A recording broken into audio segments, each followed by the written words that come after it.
ఇక్కడే కదా youth declaration ప్రకటించింది, ఇక్కడే కదా సమాధానం రావాలి నాకు, ఇక్కడే కదా. మరి యూత్ అంతా ఇక్కడ ఉంది, నీ డిక్లరేషన్ ఎక్కడ పోయింది? నీ డిక్లరేషన్ ఎక్కడుంది? 2 లక్షల ఉద్యోగాలు ఎక్కడున్నాయి? రాహుల్ గాంధీ और एक बार चाय पिएंगे आओ जी. మనకు మాట ఇచ్చిన రాహుల్ గాంధీ ఈ రోజు సరూర్ నగర్కి రాగలరా? ఓపెన్ ఛాలెంజ్ విసిరినాము. ఈ సభ ఎవరు పెట్టినా మాకు అనవసరం, కానీ నిరుద్యోగులము హాజరైనామంటే రాహుల్ గాంధీ సరూర్ నగర్ లో యూత్ డిక్లరేషన్ పేరిట నిరుద్యోగుల్ని మోసం చేసిండా లేదా? ఎస్, ప్రియాంక గాంధీ గారు ఇదే మైక్ పట్టుకొని ఇదే స్టేడియంలో नौकरियां दे देंगे, 1 साल के अंदर दे देंगे, कहते 2 लाख के नौकरियां दे देंगे. किधर गए जी नौकरियां? किधर गए नौकरियां? ఇంకొక ఆయన ఉద్యోగాలు అడిగితే ఇంట్రీని తాగండి, మీరు సావండి, కానీ ఉద్యోగాలు పెంచవా బిడ్డ? ఎందుకు పెంచావు ఉద్యోగాలు? 2 లక్షల ఉద్యోగాలు నీ గల్లా బట్టి వసూలు చేసుకుంటాం. నేను కూడా నీ పాలమూరు బిడ్డనే. నువ్వు పాలమూరు చివర్లో ఉండి నువ్వు మాట్లాడితే నేను కూడా పాలమూరు బిడ్డనే. పాలమూరు అంటే మొత్తం నువ్వేనా? ఒక కొండారెడ్డిపల్లి ఒకటే అనుకుంటున్నావా ఏంది? ఉద్యోగాల జాతర అన్నారు కదరా, ఏడుంది ఉద్యోగాల జాతర? ఏడుంది? ఇక్కడ సరూర్ నగర్ లో ఉంది నిరుద్యోగ జాతర, ఇక్కడ ఉంది నిరుద్యోగ జాతర.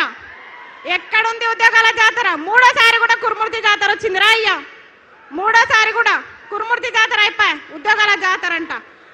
నిరుద్యోగ భృతి అన్నారు. రెంట్లు కట్టలేక ఎవరన్నా గుళ్ళకు సాయిబాబా టెంపుల్కి ఎందుకు పోతారు? దిల్సుఖ్ నగర్లో దేవుడికి దండం పెట్టుకొనిగా పోతారు. కానీ మా నిరుద్యోగులు అన్నదానం పెడుతురని అన్నదానం కోతున్నారు. అవునా కాదా? మధ్యాహ్న భోజనం తినడానికి సాయిబాబా టెంపుల్ కోతున్నారు. అలాంటి దుస్థితిలో నిరుద్యోగులు ఈరోజు ఉన్నారు. ఇక్కడ సభలు అందరం పెడుతున్నారు, పార్టీలు మారుతున్నాయి ఇక్కడ సభలు, కానీ నిరుద్యోగులు 2 సంవత్సరాలకు ఒకసారి 3 సంవత్సరాలకు ఒకసారి ఈ సభలకు అటెండ్ అవుతున్నాం. అవునా కాదా? ఇంట్రీని తాగాల? ఇంట్రీ డబ్బాలు దొరుకుతున్నాయా? ఫస్ట్ ఇంట్రీ డబ్బాలు దొరుకుతున్నాయా? రైతులకే దిక్కు లేదు. మమ్మల్ని ఎక్కడి నుంచి తెమ్మంటావు? ఇంట్రీ డబ్బాలు తీసుకొస్తాం, ఇంట్రీ డబ్బాలు ఎట్లయినా పట్టుకొచ్చి తీసుకొస్తాం, చెరో డక్కన్ తాగుదాం. ఎందుకంటే నేను గెలిపించిన పాపానికి ఊరూరా తిరిగి అమ్మలక్కల కాళ్ళు మొక్కి గెలిపించిన పాపానికి ఫస్ట్ డక్కన్ రేవంత్ రెడ్డి తాగాలి.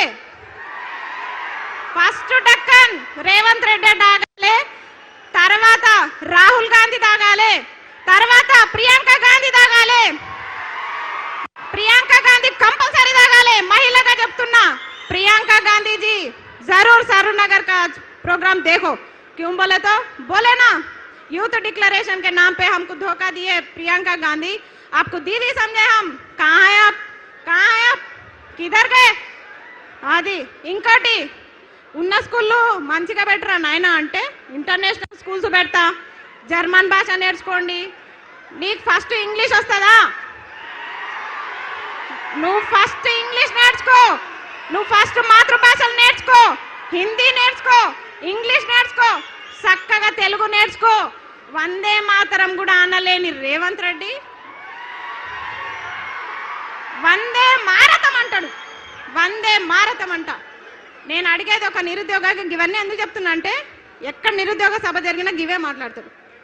డక్కన్ కాదు, ఇంటి డబ్బా దొరికితే మాత్రం రేవంత్ రెడ్డి ఇంటికే పోతా. చక్కగా ఇంటి డబ్బా పట్టుకొని రేవంత్ రెడ్డి ఇంటికి పోయి ఖచ్చితంగా ఫస్ట్ డక్కన్ నీతో తాపించిన తర్వాతనే, నీ ప్రభుత్వం ఏర్పాటు చేసిన తర్వాతనే.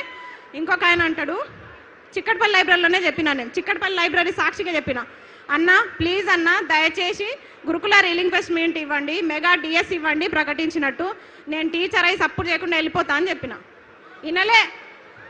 ఇనలే నన్ను లీడర్ని చేసేసిర్రు. నేను మంచి చెప్పిన, అన్న నేను టీచర్ అయి వెళ్ళిపోతాన్నా, నన్ను లీడర్ని చేయకండి అని చెప్పిన, కానీ లీడర్ని చేసేసిర్రు. ఇంకొకటి, నేను ఏ పార్టీ జెండా కప్పుకోలే, బీఆర్ఎస్ పార్టీ అన్నారు. వేయండి, నన్ను దేంట్లో వేస్తారో వేయండి. మీ గొడుగు కింద ఉంటేనేమో నిరుద్యోగులు అయ్యారు, మీకోసం ప్రచారాలు చేస్తేనేమో స్వచ్ఛమైన నిరుద్యోగి అస్మా. కానీ ఈరోజు ప్రశ్నిస్తే బీఆర్ఎస్, అవునా? అయినా సరే ప్రశ్నిస్తాం, తగ్గం, ఎక్కడ కూడా తగ్గం, ఎక్కడ కూడా తగ్గమని చెప్తున్నా. చిక్కడపల్లి లైబ్రరీలో ఎంతమంది హామీలు ఇచ్చిర్రు? అశోక్ నగర్ వేదికగా ఎంతమంది హామీలు ఇచ్చిర్రు? ఆ రోజు ఛాయ్ తాగిపోయిన రాహుల్ గాంధీకి ఒకటే చెప్తున్నాం, మల్లరా మల్లరా, అదే ఉస్మాన్ బిస్కెట్, అదే ఛాయ్, రాహుల్ గాంధీ ఫిర్ సే ఏక్ బార్ అశోక్ నగర్ ఆవ్. ఎప్పుడు జరుపుదాం చర్చలు? ఎన్ని లక్షల ఉద్యోగాలు ఇచ్చిర్రు? ఏం కథ మీది? ఇప్పుడు జరుపుదాం. ఆయన అన్నాడు, అద్దంకి దయాకర్, వారం రోజుల్లో మేము మీకు సీఎం అపాయింట్మెంట్ ఇప్పిస్తా, చిక్కడపల్లి లైబ్రరీలో సభలు పెట్టి. మీ సభలకు పర్మిషన్లు దొరుకుతాయి ఎక్కడ? దొరుకుతాయి ఎక్కడ? మైక్ అంది. ఏ బాబు పోలీసులు మీకేం పని అయినా? ఏ పోలీస్, ఏ పోలీస్ బయటికి వెళ్ళగలి, ఎందుకు డిస్టర్బ్ చేస్తున్నావు? నువ్వు వెళ్ళు బయటికి. వాళ్ళని బాబు కూర్చోండి, కూర్చోండి, మీరు అందరు కూర్చోండి, కూర్చోండి, కూర్చోండి. పోలీసు వాళ్ళు దయచేసి బయటికి వెళ్ళండి అందులో నుంచి. ఎందుకు ఉంచుకుంటారు అవి? ప్లీజ్ కూర్చోండి, ప్లీజ్ కూర్చోవాలి అందరు, ప్లీజ్. వెళ్ళిపోయారు వాళ్ళు, వెళ్ళిపోయారు, కూర్చోండి, కూర్చోండి ప్లీజ్. ఈ పోలీసు వాళ్ళు ఎందుకో ఏడమైనా పెడుతుంటారు. జర పక్కకు జరగండి, జర ప్రశాంతంగా సభలు పెట్టుకుంటాం, జర పక్కకు ఉండండి. పర్మిషన్ ఉంది కదా సభకి, ఏడమైన ఇదేళ్ళు ఉంటుంది మాకు, కనీసం మాట్లాడుకోనియరు. సరే మళ్ళా డైవర్ట్ చేసారు. సరే నోటిఫికేషన్లు కదా, పెన్షన్ అన్నాడు కదా, సరే నువ్వు ఎట్లా పెంచవో చూస్తాం, గల్ల బట్టి బరాబర్ వసూలు చేసుకుంటాం. ఇంకొకటి, చాలా మంది కేసులు పెడుతున్నారని భయపడుతున్నారు నిరుద్యోగులు. మీకు చెప్తున్నా, నా మీద ఎన్ని కేసులు అయినాయి తెలుసా?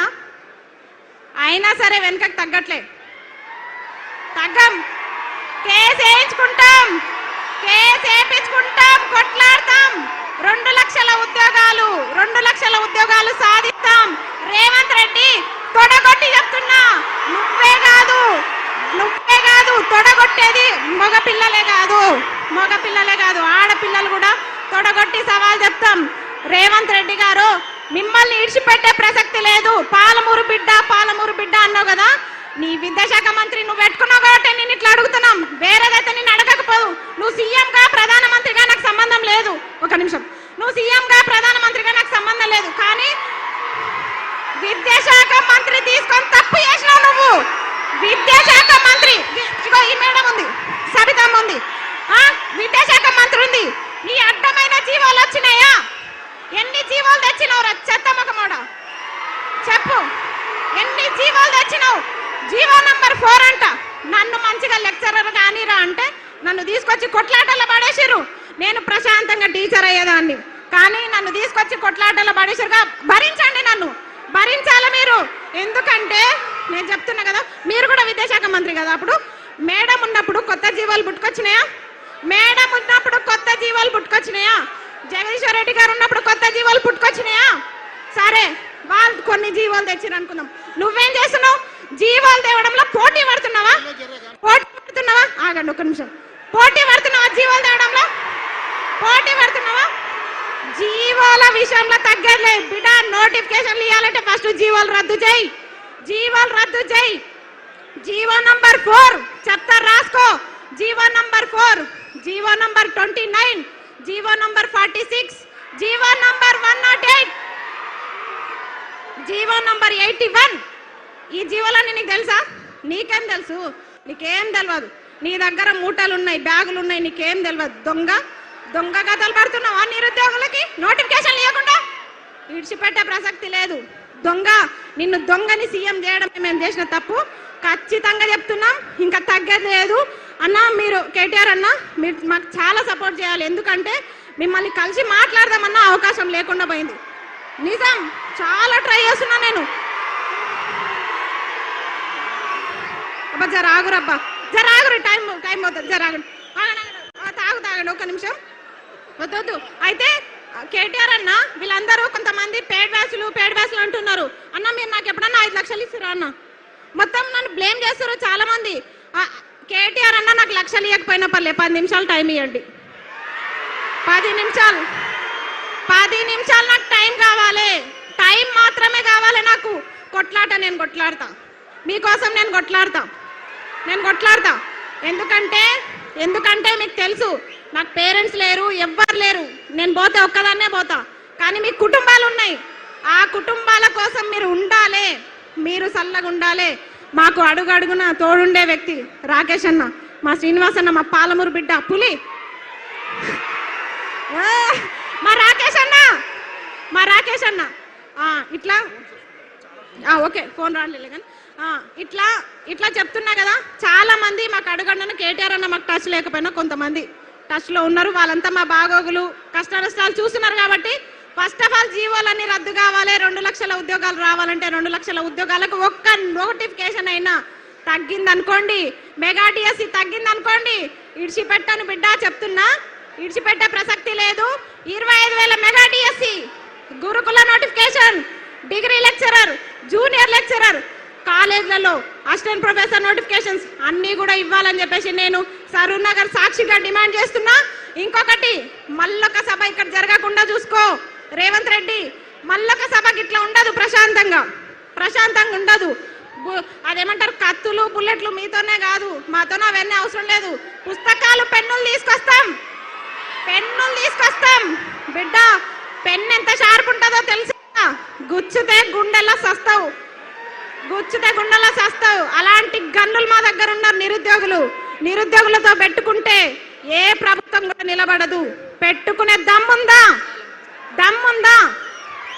జై నిరుద్యోగి. చాలంట, వాళ్ళు ఇబ్బంది పడుతున్నారు, వేరే వాళ్ళు మాట్లాడతారంట. సరేనా, ఏమనుకోకండి, చాలా మంది ఉన్నారు, వాళ్ళందరికీ కూడా మాట్లాడే అవకాశం రావాలి కాబట్టి